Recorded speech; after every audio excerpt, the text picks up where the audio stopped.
ধর্ষণের শিকার হয় এবং উক্ত ঘটনাকে কেন্দ্র করে ক্যান্টনমেন্ট থানায় একটি অজ্ঞাত মামলা করা হয়। ঘটনার প্রেক্ষিতে বিভিন্ন শিক্ষা প্রতিষ্ঠানে এবং বিভিন্ন বিশেষ করে ঢাকা ইউনিভার্সিটিতে উত্তাল হয়ে ওঠে, প্রতিবাদের ঝড় ওঠে এবং স্বভাবতই এটা আমাদেরকে বেশ মর্মাহত করে, আমাদেরকে নাড়া দিয়ে যায় এবং তারই প্রেক্ষাপটে আমরা ঢাকার সমস্ত ব্যাটালিয়ান আমরা একযোগে কাজ শুরু করি এবং যার পুরো ধাপে প্রথমে ছিল ল্যাব 1।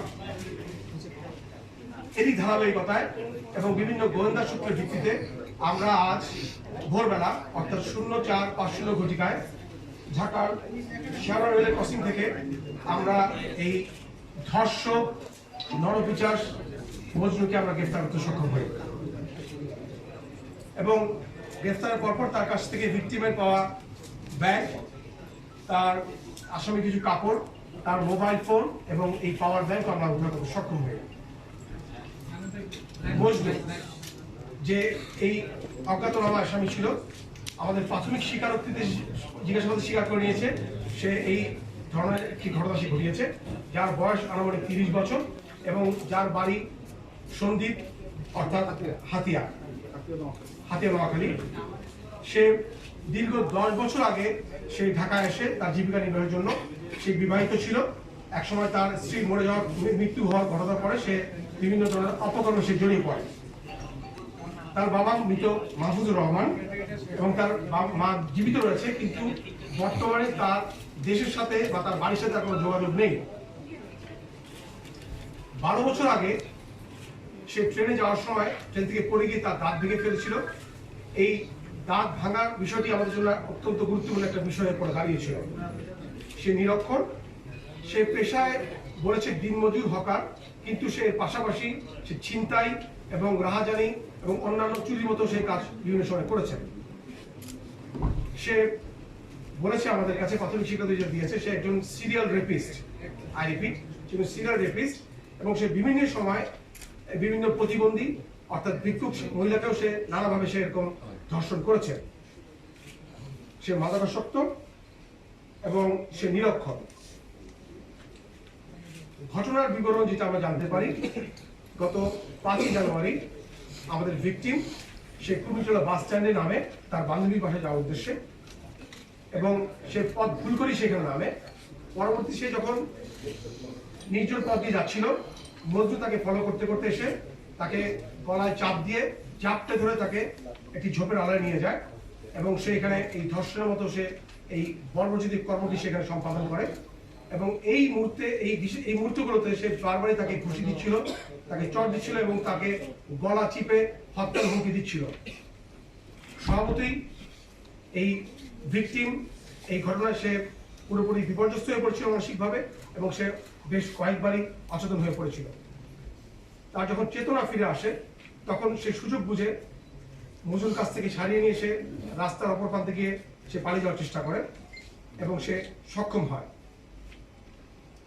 মজনু পরবর্তীতে তার রেখে যাওয়া মোবাইল, তার ব্যাগ এবং পাওয়ার ব্যাংক নিয়ে সে প্রথমে থেকে চলে যায়।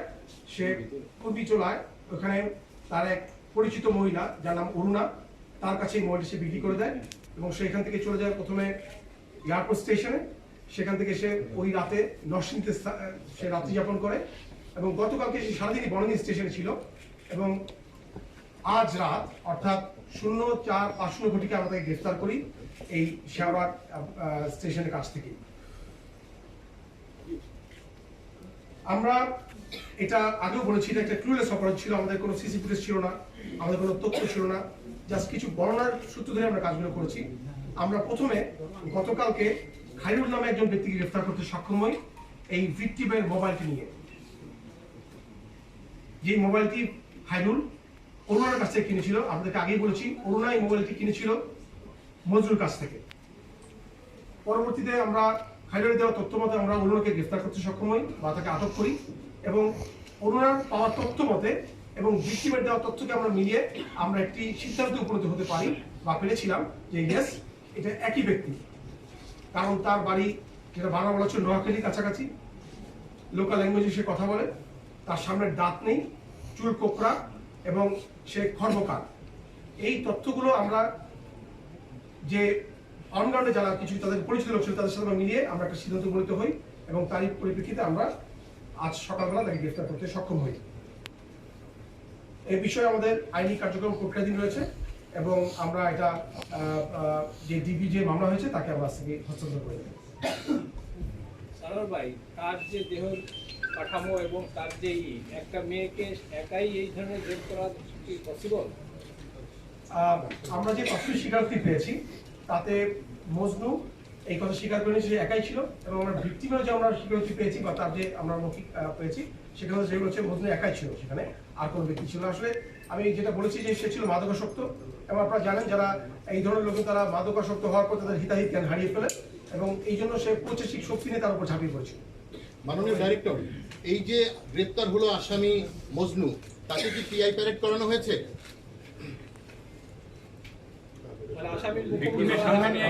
আমরা যেটা করছি আমরা তাকে প্রাথমিক জিজ্ঞাসাবাদে আমাদের সে স্বীকার করে নিয়েছে এবং আমরা ভিক্টিমের কাছ থেকে আমরা তার ছবি দিকে আমরা কনফার্ম করেছি যে এই সেই ব্যক্তি এবং এটা বেশ কয়েকবারই তাকে জিজ্ঞাসা করা হয়েছে এবং আমি ব্যক্তিগতভাবে আমি ব্যক্তিগতভাবে তার সাথে কথা বলেছি এবং তাকে আমরা সময়ও দিয়েছি দীর্ঘক্ষণ এবং সে বারবার একটা কথাই আমাকে বলেছে যে আমি পৃথিবীর সমস্ত চেহারা ভুলে যেতে পারি বাট এই লোককে আমি কখনো ভুলব না। আপনি এখানে লিখিত বক্তব্য যেটা দিয়েছেন সেটা এখানে বলেননি যে এরকম ঘটনা সে আগে কোথাও আগে ঘটেছিল কিনা বিভিন্ন সময় প্রতিবন্ধী নারী এবং সে সিরিয়াল রেপিস্ট এই কথা সে বারবার বলেছে। আমি একটু ব্যাখ্যা করি যে এই ব্যাপারটা দিয়ে সে তার স্ত্রী যখন মারা যায় তারপর আসলে তার যে অবস্থা সে কাউকে বিয়ে করতে পারেনি তখন যে সে করতো বিভিন্ন ভিক্ষুক তাদেরকে সে জোর করে সে ধর্ষণ করতো এবং প্রতিবন্ধী নারী এবং বিভিন্ন জায়গা থেকে সে ধরে নিয়ে এসে তাদেরকে রাখতো এবং সে এই কার্যক্রমগুলো সেখানে তার সাথে করতো। এখানে একটা বিষয়, ওই শিক্ষার্থী যখন এই রাস্তা দিয়ে হেঁটে যাচ্ছিলেন ওই দিন সে কি আগে থেকে এখানে অবস্থান এদিকে তাকায় বলেন ভাই, এদিকে তাকায় উত্তর দিয়ে অনুসরণ করে সে ওখানে গিয়েছিল একটি বিষয়। আর এই যে ঘটনাটি ঘটেছে দেশ জুড়ে যে তোলপাড়, সে নির্বিকার বাঙালি স্টেশনের ভবনের মতো ঘুরছিল, এই বিষয়গুলো সে জানতে পারে দেশ জুড়ে এই ঘটনাটি নিয়ে এরকম অ্যানসারটার দিকেই তাকায় দেন। ধন্যবাদ। আসলে মূলত এই যে বিষয়টি ওখান থেকে সে ওতপেতেই ছিল, ওতপেতে থাকার উদ্দেশ্যটা হচ্ছে সে নিজে গিয়েছিল কুমিল্লা হাসপাতালে প্রাথমিক চিকিৎসার জন্য। তখন সে বের হয়ে এসে তখন এই যে রাতের বেলা অন্ধকারে একটি মেয়ের ব্যাগ দেখতে পেয়ে সে স্বাভাবিকই সে নিজেকে আলোড়িত বোধ করেছিল এবং যার কারণে সে মেয়েটাকে ধরেছিল এবং সে আগে থেকেই ওতপেতে দেখেছিল যে কেউ যদি আসে এখানে যদি তাকে এই কাজগুলো করবে। এবং আমরা বলছি এই যে জায়গাটি আপনারা অনেকেই গিয়েছেন এবং আমরাও দেখেছি এই জায়গাটি যেখানে তারা নিয়ে গেছিল এটা কিন্তু একটা আড়ালে এবং আমরা যখন আমরা এই সংবাদটি যখন পেয়েছিলাম আমরা সভাপতি অবাক হয়ে গেছিলাম যে এই ধরনের জায়গায় কিভাবে এরকম একটা মেয়েকে দীর্ঘক্ষণ ধরে সে রেখেছিল, প্রায় 3 ঘন্টা মতো সেখানে অবস্থান গ্রহণ করছিল। আর যখন আমরা অনলাইনে যাই এবং আপনারা অনেকেও গিয়েছেন দেখেছেন যে এটি কিন্তু প্রকৃতপক্ষে একটা ঝোপের আড়াল। এখানে ওই সময় কিন্তু অনেকজনের হাত চলাচল খুব সীমিত থাকে যার কারণে সে দীর্ঘক্ষণ ধরে এখানে সে তার ধরে এই অপকর্মগুলো করতে পেরেছিল এবং শুধু এই প্রথমেই না সে অন্য সময়ও এবং আগেও কিন্তু সে বিভিন্ন প্রতিবন্ধী নারীদেরকে নিয়ে সে একই জায়গায় এই ধরনের অপকর্ম সে করেছিল।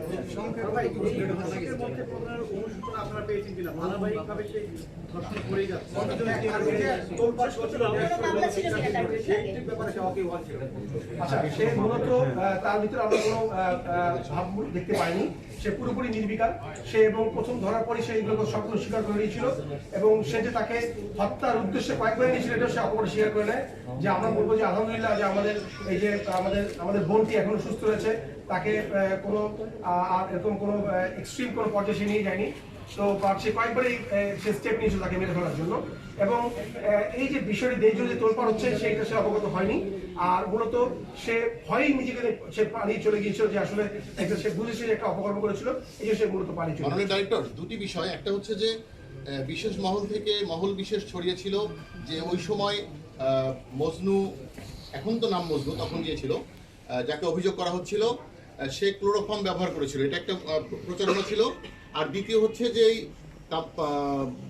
অরুণা এবং খায়রুল, এই দুইজনকেও কি আপনারা তদন্তকারীদের হাতে হস্তান্তর করবেন? ধন্যবাদ। মূলত যে ক্লোরোফর্মের যে ব্যাপারটি বলেছেন এই ব্যাপারটি হয়নি। আমি আগে আপনাকে যেটা বলেছি সেটা হচ্ছে যে এটা আমাদের তদন্তকারী কর্মকর্তা এটা আরো বেশি উদ্ঘাটন করতে সক্ষম। বারবার বলছি যে আমরা কিন্তু দীর্ঘ 48 ঘন্টা আমাদের ঢাকার প্রত্যেকটা ব্যাটালিয়ান আপনি যাদেরকে দেখতে পাচ্ছেন, জানে আমাদের মাননীয় সিও মহোদয়, র্যাব 1 আমি নিজে গোয়েন্দা প্রধান, আমরা সবাই কিন্তু 48 ঘন্টা ধরে কিন্তু আমরা অনগ্রাউন্ডে আমরা মাঠে ছিলাম এবং আমরা কিন্তু এই কাজগুলো আমরা সমাধান করার চেষ্টা করছি। তাই সকালবেলা করে আমরা এত ডিটেলস ইনভেস্টিগেশন আমরা করতে পারি, বাট আমি শিওর যে আইও এই ব্যাপারে আরো ফার্দার ইনভেস্টিগেশন যাবেন। বাট প্রাথমিক যে জিজ্ঞাসাবাদ আমরা যেটা পেয়েছি যে কোনো ধরনের ক্লোরোফর্ম ব্যবহার করা হয়নি, মূলত সে মেয়েটাকে ফলো করছিল এবং আপনারা দেখেছেন মেয়েটা আমাদের যে ভিকটিম সে কিন্তু অনেক সে খুবই আপনার ক্ষীণকায়, তাকে কিন্তু মূলত সে পাজাকালো করে নিয়ে যায়। তো এই বিষয়ে আসলে এত ডিটেলস আমরা এখন বলতে পারছি না, বাট কোনো ধরনের ক্লোরোফর্ম ব্যবহার করেনি।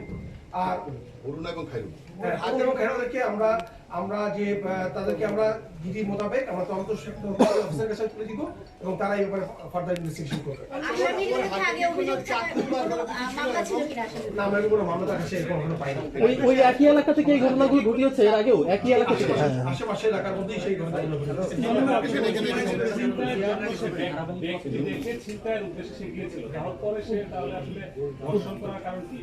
উদ্দেশ্য কি?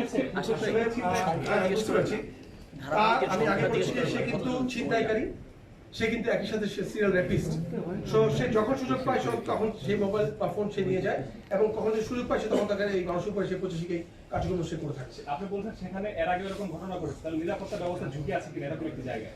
আসলে এই বিষয়গুলো কিন্তু আপনার হচ্ছে আমরা যেটা দেখছি যে এই নিরাপত্তার বিষয়টা কিন্তু আসলে একটা আমরা চেষ্টা করি সুষ্ঠু নিরাপত্তা প্রদান করার জন্য, কিন্তু এই পার্টিকুলার যে জায়গাটাতে একটু আপনারা জানেন যে এখানে একটু মাঝে মাঝে অন্ধকার থাকে, তা যার কারণে সে অন্য কারোর উপর কখনো এবং করেনি, স্টুডেন্ট বা এরকম কোনো শিক্ষিত কারোর উপরে সে বারবার যা করছে বিভিন্ন যে প্রতিবন্ধী বা গরিবদের বা ভিখারিদের উপরে সেই কাজগুলো সমাধান করেছিল। ডাক্তার সাহেব, আমার একটা প্রশ্ন, সেটা হচ্ছে যে আমার সহকর্মী একটা জিনিস বলেছেন, সেটা হচ্ছে তার কাছে কোনো অস্ত্র ছিল কিনা, ধারালো কোনো অস্ত্র ছিল কিনা, যেমন চাকু বা ব্লেড বা কাঁচি এই টাইপের কোনো কিছু। এক, দুই নম্বর কথা হচ্ছে যে জায়গার কথা বলছেন সেই জায়গায় কি নিয়মিতই এই আসামি নিয়মিতই কি ওই কাজগুলো করে থাকতো, ছিনতাই বা রেপ এই কাজগুলো করে থাকতো ওই জায়গাটাতেই? আসলে তার কাছে প্রথম কোশ্চেন যে তার কাছে আমরা কোনো ধরনের অস্ত্র বা কিছু পাইনি, আর আমাদের কাছে সেও স্বীকার করে নেয়নি। আর এই যে স্পটগুলো মূলত আপনারা জানেন যে উত্তরদিকে কিন্তু একটা রেল স্টেশন আছে, তো প্রধানত রেল স্টেশনগুলো কিন্তু সাধারণত বিভিন্ন ধরনের এই অপরাধের আখড়া। সো আমরা আশা করছি এটা আমাদের জন্য বিশাল বড় একটা ইনসাইট আমাদেরকে দিয়েছে এবং আমরা আজকে ঢাকার বিভিন্ন ব্যাটালিয়নকে সাথে নিয়ে এবং আপনাদেরকে সাথে নিয়ে মেসের সাথে নিয়ে আমরা এই রেল স্টেশনের আশেপাশে বিভিন্ন ধরনের যে অপরাধের আখড়া আমরা আজকেই আজকেই এই সন্ধ্যার মধ্যে আমরা উচ্ছেদ করবো। কতগুলো ঘটনা ঘটিয়েছে? উত্তর কিন্তু হয়নি, সেটা হচ্ছে যে জায়গায় আমাদের ভিকটিম হয়েছে সেই জায়গায় সে বেছে নিয়েছে, তার মানে এই জায়গাটা সবচেয়ে নিরাপদ। এর আগেও সেই ঘটনা ঘটিয়েছে একাধিকবার, যেটা আপনি বলেছেন যে সিরিয়াল র্যাপিস্ট, সেই জায়গায় কি নিয়মিত সেই কাজটা করতো কিনা? আপনার প্রশ্নের উত্তর একটু বলছি। এই যে রেপিস্ট আমাদেরকে প্রাথমিক জিজ্ঞাসাবাদ, আমাদের পূর্ণাঙ্গ জিজ্ঞাসাবাদ এখন শেষ হয়। প্রাথমিক জিজ্ঞাসাবাদে যে জানিয়েছে তার টার্গেট থাকতো মেইন কতগুলা প্রতিবন্ধী মেয়েদের কমলাপুর রেল স্টেশন সহ বিভিন্ন জায়গা থেকে সংগ্রহ করে ওই জায়গাটায় আনতো।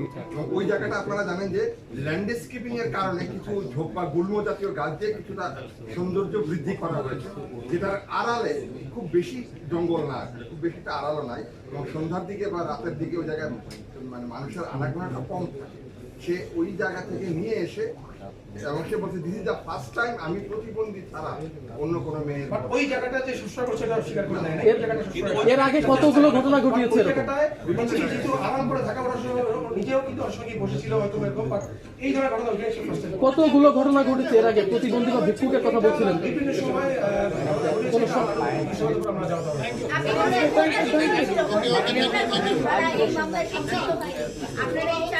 এটা আসলে তো মামলা হয়েছে এটার পরবর্তী বিভিন্ন মাননীয় ডিরেক্টর একটু বলবেন যে এই যে আমাদের সৌন্দর্য বর্ধন করা হয়েছে প্রক্রিয়াটা মূলত খুব একটা ম্যাচিউর লেভেলে হয়নি, যার ফলে এই ধরনের ক্রিয়েট হয়েছে এবং সেখানে আলোর স্বল্পতাটাও একটা বড় একটা কারণ আপনার কাছে পরিলক্ষিত হয়েছে কি না? আপনার কি মনে হয়? আমার কাছে তো মনে হয় এটা অন্ধকার ঝোপ জঙ্গল, সেখানে যে কেউ কোনো এটা আসলে আপনার কাছে আমরা সূর্য মডেলের অবশ্যই সরকার সেই প্রচেষ্টা গ্রহণ করেছিল, বাট এইটা এখন দেখেন বাংলাদেশের যে পরিমাণ জনসংখ্যা, তো এখন কে কোথায় কি করছে আমরা চেষ্টা করি সবসময় তাদেরকে আমরা চোখের বিষয়টা কি বলছে সূর্য মডেল কিন্তু মানে প্রাইম ফ্যাক্টর না, এটা হচ্ছে ইন্ডিভিজুয়ালের আইডিওলজি। সে যে সৌন্দর্যবর্ধনের মধ্যেও কাজটা করতে পারে অথবা যে কোনো ভালো জায়গায় সে কাজটা করতে পারে। বাট সৌন্দর্যবর্ধন অবশ্যই আমরা চেষ্টা করবো যে সৌন্দর্যবর্ধন হিসেবে রাখার জন্য। বাট আমরা অবশ্যই প্রশাসনকে বলবো যে এই ব্যাপারে আরো বেশি উদ্যোগী হয় এবং যেন আরো বেশি ওই এলাকার 8 কিলোমিটারের মতো সিসি ক্যামেরা তেমন একটা নেই বললেই চলে। আলোর স্বল্পতা প্রচন্ড রকম এবং ঝোপঝাড় পাশগুলোতে আপনি মনে করেন কিনা যে ওই জায়গাগুলো অনিরাপদ এবং সেই জায়গাগুলো যথেষ্ট সার্ভেইলেন্স না থাকার অবশ্যই আমরা কারণ এই রাস্তাটা তো দীর্ঘদিন। শুক্রবার ওভারব্রিজের উপরে লাশ পাওয়া গিয়েছিল। শুক্রবার ওই ঘটনার ঠিক আগে শুক্রবার ওভারব্রিজের উপর লাশ পাওয়া গিয়েছিল একজন টেইলার্সের ঠিক ওর সামনে যে ওভারব্রিজটা রয়েছে সেই ওভারব্রিজে। তো এই ঘটনা তো এই ধরনের ঘটনাগুলো তো নিয়মিত ঘটে। আমি একটু সাপ্লিমেন্ট করি, মাননীয় ডাইরেক্টর, আমি সাপ্লিমেন্ট করি। এইখানে এই রাস্তাটা ধরে দীর্ঘদিন ধরে গুমের ঘটনা ঘটছে, যেখানে লাশ পড়ে থাকার ঘটনা ঘটেছে। তো এইটাকে কি ইচ্ছাকৃত ভাবেই এতদিন সরকারের পক্ষ থেকে অনিরাপদ করে রাখা হচ্ছে নাকি এটাকেও কখনো অ্যাড্রেসই করেননি আপনারা? Sorry, I don't answer you, sir. Because it's not at all. এই রাস্তাটা কি অনিরাপদ?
পুলিশ দেখতে আসছে বাচ্চাকে শুনে দাও।